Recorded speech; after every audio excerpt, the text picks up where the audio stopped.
coming. Hello.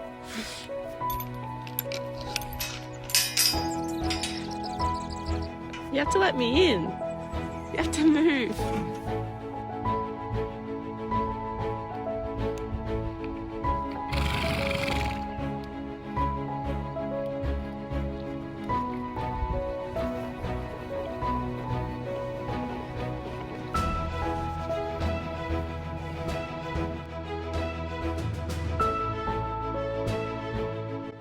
My name is Annabelle Mulready, and I own 2 off-the-track thoroughbred racehorses called Richie and Orlando. I started riding before I could walk at the age of about 2 and have been competing ever since. I grew up with horses and share an unbridled passion for all things horses, which has led me to create and form part of an online community and culture devoted to these amazing animals. My auto-ethnography focuses on my own participation of fandom culture online through my interactions on social media platforms such as Twitter, Instagram, Facebook, and Snapchat. Saville et al. Define ethnography as a field of study primarily concerned with the description and analysis of culture. It also includes the study and research into communities and their respective cultures, and enables us to gain insights into the ways they function and exist. 42,000 plus here at Royal Ram Week.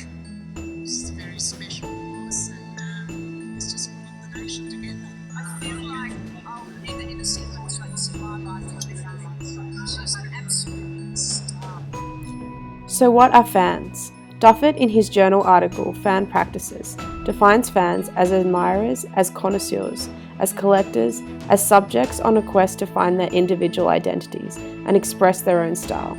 In other words, there were people who had emerged from the fan base and shared common practices. This definition rings true in my experiences on social media through the relationships I have formed with other fans. On my own Instagram, I express my identity through my horse fandom. My pictures are peppered with images of my horses as they are integrated into my daily life. They become part of my own form of self-expression. The pages I follow on Instagram are largely horse-dominated, which you can see as you scroll through my homepage. My followers on Instagram and friends on Facebook are made up of more than 60% of people who operate in the same horse communities and spaces that I do.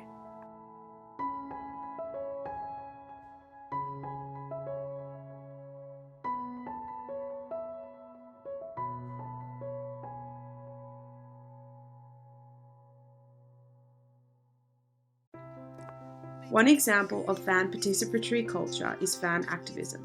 Fan groups may organise around real-world issues through extended engagement with and appropriation of popular culture content.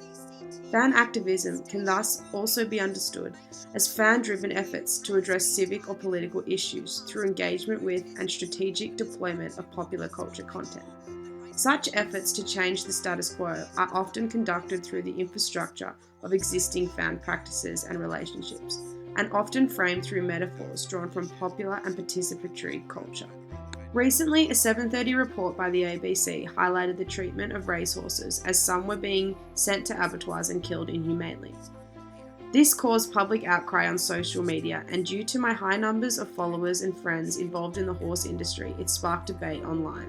One of the ways fans tried to advocate for the cause was through the Nut to the Cup hashtag, where people were talking about boycotting the Melbourne Cup. On the other side were people defending the industry with the hashtag Life After Racing, advocating for the numerous amounts of horses that had been rehomed and repurposed to have lives after they had finished racing. This is one example of fan activism that comes out of participatory culture. Finally, memes have become part of the language in all subcultures online and act as pieces of cultural information. People within my equestrian groups on Facebook share memes as a way of communicating and informing ourselves and people outside of our community about our subcultures and the things which act as cultural influences within the fandom group. This is my experience of fandom culture in the online platform of social media.